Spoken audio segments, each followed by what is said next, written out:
Bienvenidos a este nuevo vídeo de Matemáticas con Vivancos, donde os voy a hacer un resumen para que podáis preparar con éxito exámenes del estilo global, exámenes finales, exámenes de acceso a la universidad, donde entra toda la materia.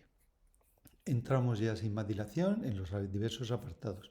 Lo primero que nos encontramos es el dominio de una función. El dominio de una función normalmente es R, así que vamos a buscar aquella cuyo dominio no es todo R, ¿vale? Así que en primer lugar tenemos las funciones racionales. Las funciones racionales son funciones que son de estilo cociente y no tienen dominio allá donde el denominador se anula. Así que lo que hacemos es igualar el denominador a 0, ¿vale? Son funciones del estilo 2 entre x al cuadrado menos 9. Igualamos el denominador a 0 y así encontramos los puntos que no pertenecen al dominio, ¿vale? Otro tipo de funciones que no tienen el dominio todo R son las raíces cuadradas. Raíz cuadrada de f de x, lo que hacemos es f de x, que es el radicando, mayor o igual que 0, resolvemos la inecuación y encontraremos los puntos del dominio. Ahora sí son del dominio, ¿vale? Antes eran los que no eran del dominio, ahora son los que son del dominio. Y finalmente tenemos el logaritmo de f de x. Este tampoco tiene el dominio en todo R y el clic será f de x mayor que 0, solo la inecuación. Fijaos que estos dos se parecen muchísimo, por lo tanto son fáciles de memorizar y este es denominador igual a 0, pero vais a ver que las funciones racionales va a ser una constante este clic, ¿vale? Las asíntotas. ¿A qué funciones le vamos a calcular las asíntotas? Pues a las funciones racionales, ¿vale? Va a haber dos tipos de funciones, las racionales y las exponenciales.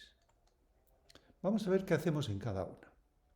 En las racionales vamos a hacer el denominador igual a 0 y eso nos va a dar expresiones del tipo a entre 0, que son las asíntotas verticales.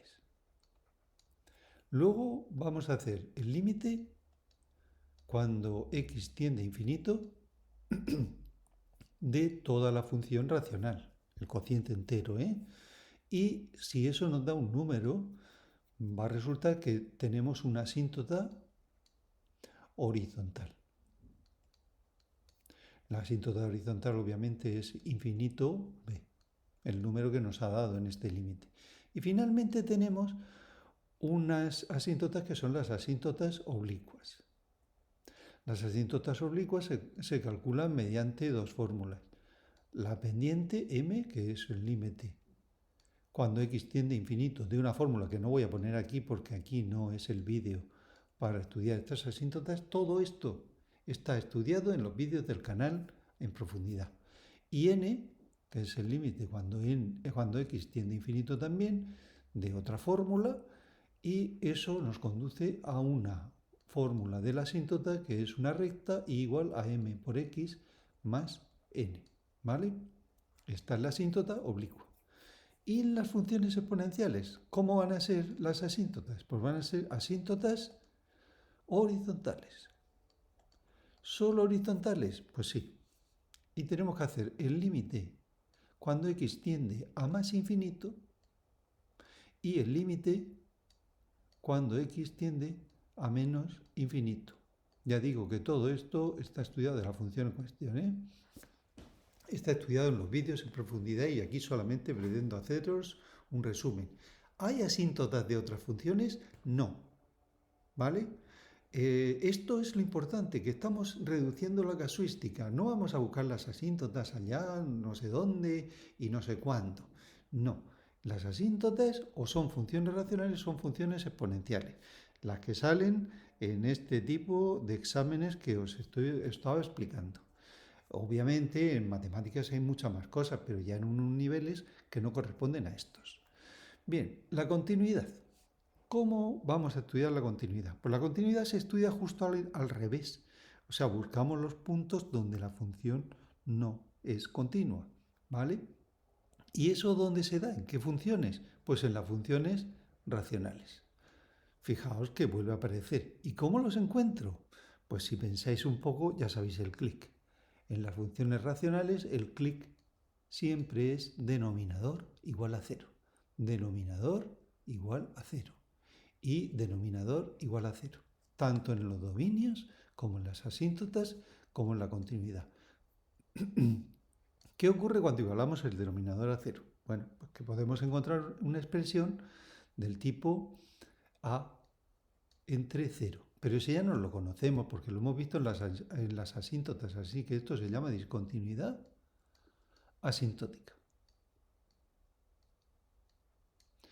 Y nos puede pasar que tengamos una expresión de 0 entre 0. Entonces esto normalmente conducirá a una discontinuidad que se llama evitable. Esto lo podéis ver en los vídeos que tengo del canal. Veis cómo se calcula y veis cómo aquí prácticamente se aplica Ruffini o otro tipo de simplificación, y con eso conseguimos saber cuál es la discontinuidad 0 entre 0, pero habitualmente es la discontinuidad evitable.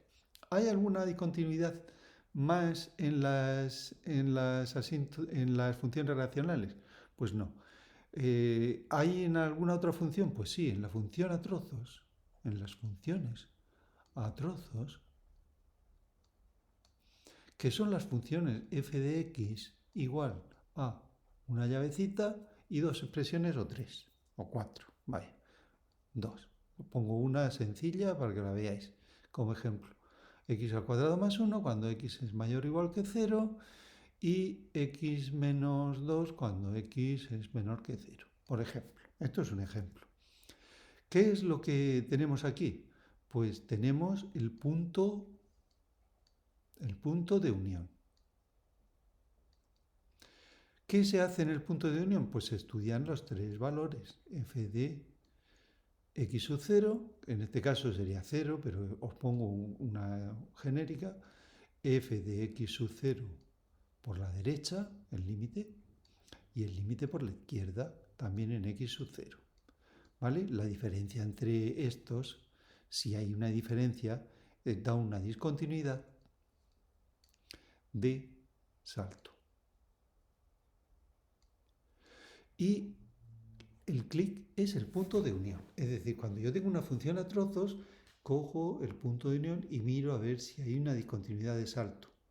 ¿Puede haber alguna discontinuidad aquí dentro también? Pues sí, pero sería del estilo de las racionales, ¿vale? Que son las otras. ¿Hay más discontinuidades para preparar nosotros? No.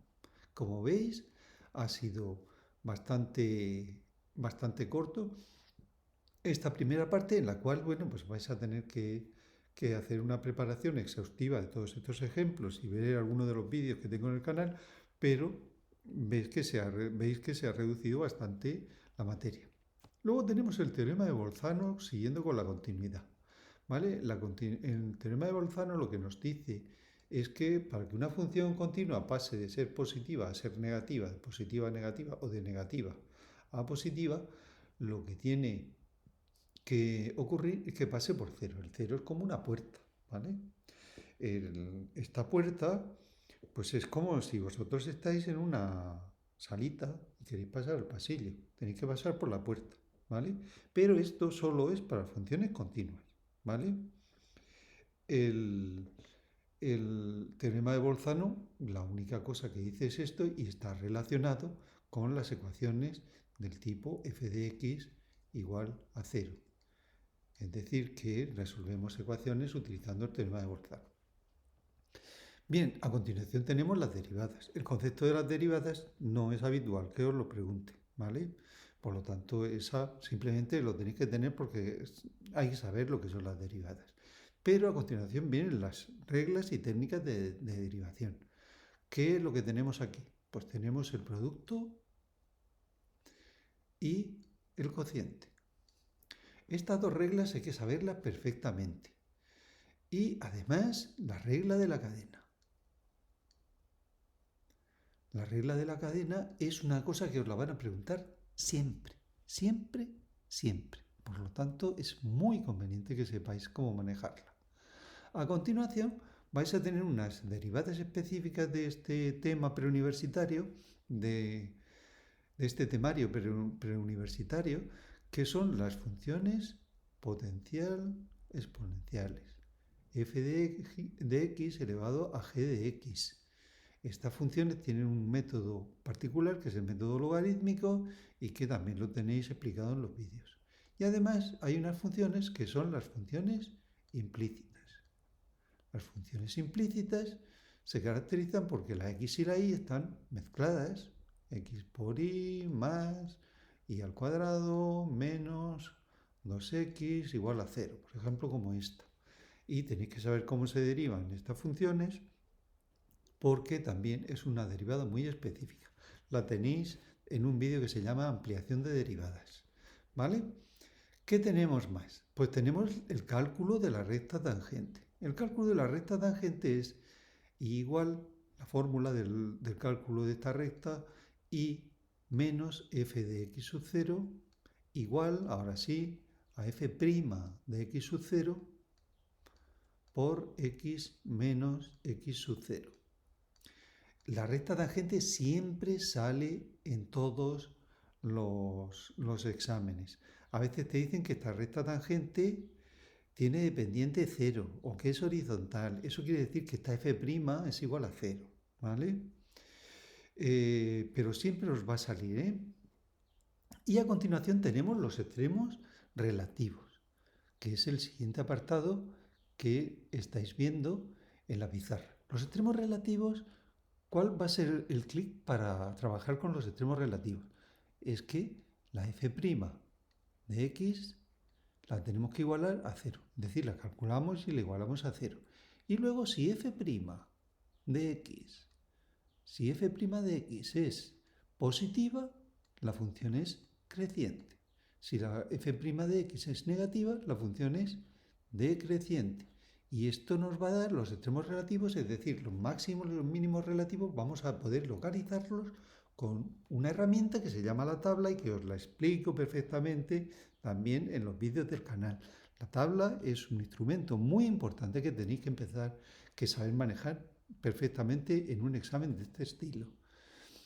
La concavidad y curvatura. En la concavidad y curvatura hacemos lo mismo que en el apartado anterior, pero ahora es la derivada segunda la que igualamos a 0. Si la derivada segunda de x es positiva, entonces la curvatura es la cara sonriente. Y si es negativa, es la cara triste. Esta es la mejor manera, la forma gráfica de calcular la curvatura, utilizando la tabla, por supuesto, con estos signos, y así veremos dónde están los puntos de inflexión y cuál es la concavidad de la curva. A veces se habla de convexidad. Yo no voy a hablar de convexidad porque no me gusta. Y solo hablo de curvatura o convexidad, concavidad positiva o concavidad negativa. Y finalmente tenemos la optimización y así acabamos las derivadas.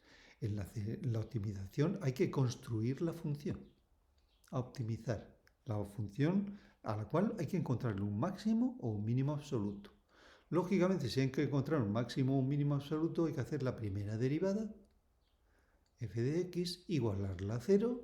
Estamos siguiendo los pasos que en este mismo caso, pero aquí finalmente hay que saber si es un máximo o es un mínimo.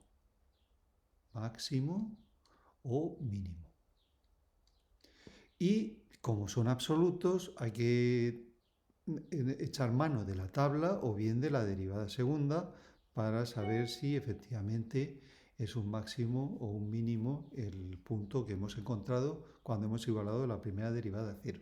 Tenéis un montón de ejercicios hechos en el canal sobre optimización, creo que hay 8 vídeos.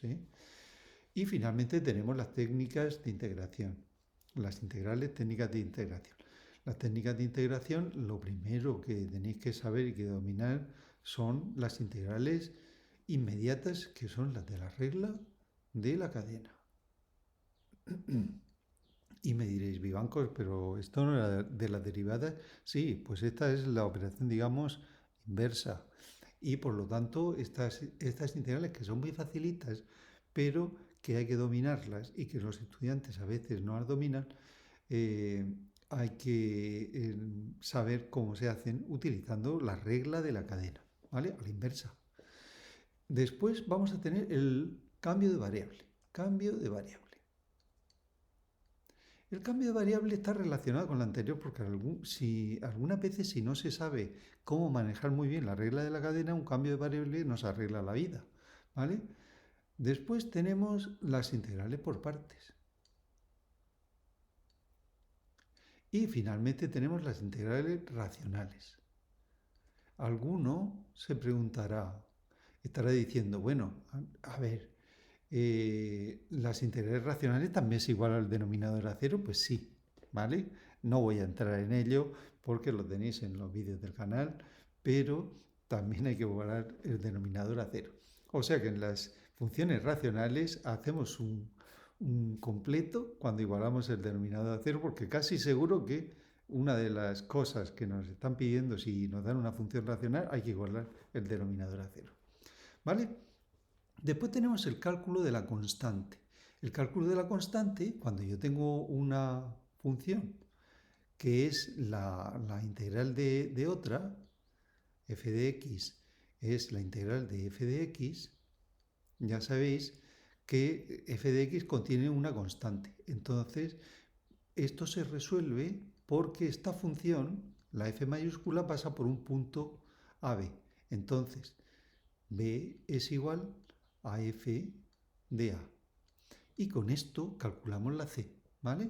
Solamente con hacer esta operación veréis que la única incógnita que queda es la c y se puede calcular. También tenéis vídeos hechos sobre este tema. Y finalmente tenemos el cálculo de áreas para acabar con las funciones ya, que si son área con el eje